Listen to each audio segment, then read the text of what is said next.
I'm Kristi K. I'm here on location at Nature Fresh Farms in Delta, Ohio, and we're talking with Matt Quiring. He's the Senior Vice President of Sales and Marketing for the company. So excited, Matt, to be here with you today. Thanks for coming by.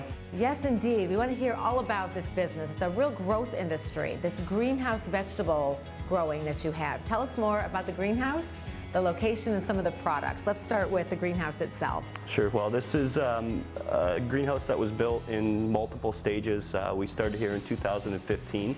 The first build was 15 acres to 45 acres, so adding another 30 acres. Currently here we're growing tomato on the vine, beefsteak tomatoes, and a wealth of snacking tomatoes, so grapes, cherries, cocktails, so on and so forth. Everything healthy.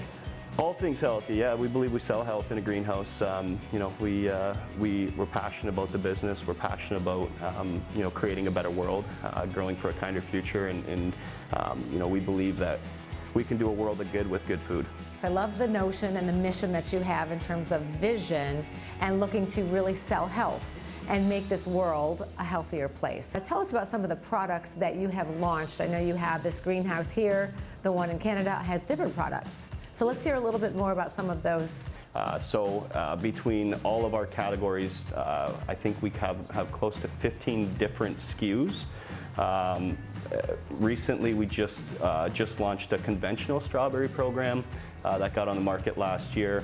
That was, at the time, it was 10 acres. Now we've scaled that up to 25 acres. And again, with this new build in Ohio here, we'll be at 45 acres of organic on top of that 25 acres of conventional. So we are doing a number of different other things within our R&D greenhouses as well. We're trialing papayas in a greenhouse. We're trialing melons in a greenhouse, things like zucchini, beans, squash, lettuces, all kinds of different things. So what we're really doing is trying to find that next level of food security.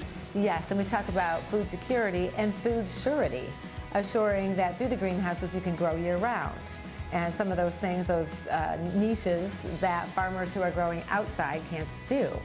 So tell us more about the way you're farming in terms of sustainability and renewable energy. I know that is huge for you in terms of your mission.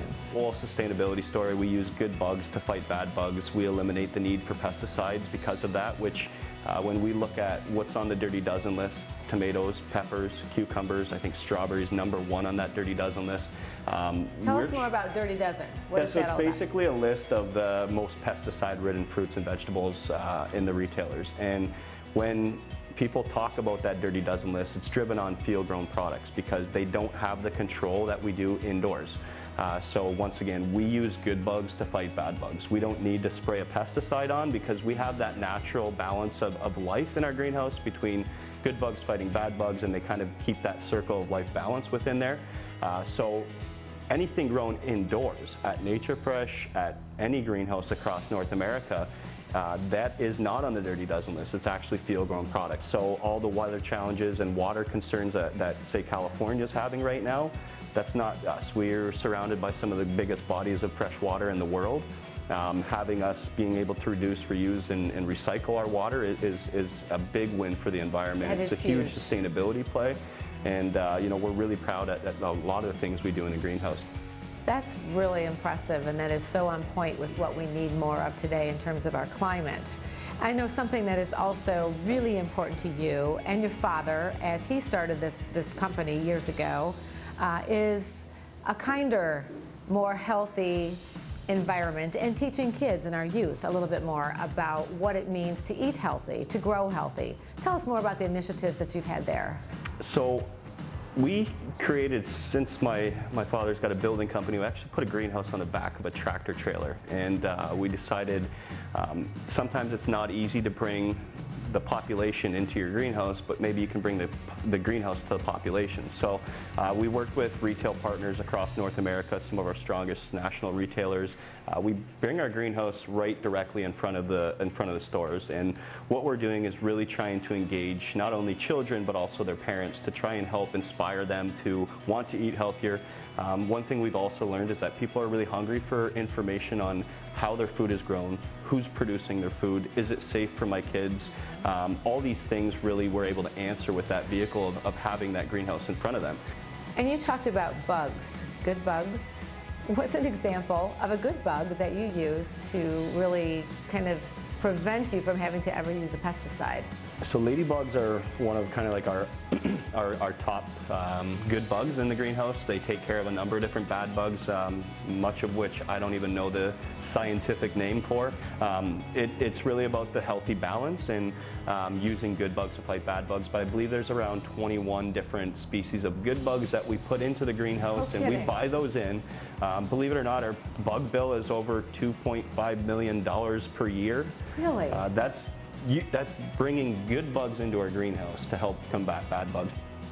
As you looked at diversification, how did you come up with strawberries? How was that at the top of the list, and you said this is where we're headed next? This is where we're going to put our whole operation, or 50% of the new operation here in Delta will be strawberries, organic strawberries. Yeah. How did you determine that? Well, we move quick. We're a private company. When we get indications of something, we validate that through our partners, and if that validation is there, we move. Actually, I guess 4 months ago, that was intended to be 15 acres peppers, organics, 15 acres tomatoes, organics, and then 15 acres strawberries, organics. We had a number of meetings with some key retail partners of ours, and we found out very rapidly that there was a huge void in supply on organic strawberries throughout the winter period, and even fall and even spring period. So they said, basically whatever you can produce, we can sell.